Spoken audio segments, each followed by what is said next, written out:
ஒரு சம்பு தண்ணி எடுத்துக்கங்க. அத தோசைக்கல்ல ஊத்தி அதுக்குன்னு வழக்கமா ஒரு விளக்கமாறு வச்சிருப்பீங்கல்ல? ஆமாங்க. அத அடிப்பக்கமா திருப்பி சரிங்க. வரட்டுன்னு ஒரு 4 இழுப்பு இழுத்து சரிங்க. நல்லா கழுவி விட்டுருங்க. சரிங்க. ஒரு கிண்ண நிறைய மாவு எடுத்து பெரிய ரவுண்டாவும் இல்லாம சின்ன ரவுண்டாவும் இல்லாம சரிங்க. பொதுவா ஒரு ரவுண்ட ஊத்தி 4-5 வெங்காயத்தை போட்டு அள்ளி பொடி பொடியா நறுக்கி அப்படியே மேலாப்ல பரபரன்னு தூவி விட்டு சரிங்க. ஒரு நீளமான கேரட் எடுத்து அதையும் பொடி பொடியா நறுக்கி சரிங்க. அப்படியே மேலாப்ல பரபரப்பா தூவி விட்டு சரிங்க.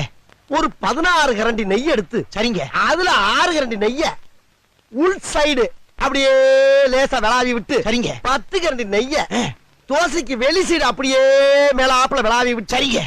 இட்லி பொடி இருக்கு பாத்தீங்களா? அத அப்படியே அள்ளி மலை சாரல் மாதிரி அதை மேலாப்ல பரபரன்னு அப்படியே பேய விட்டு சரிங்க.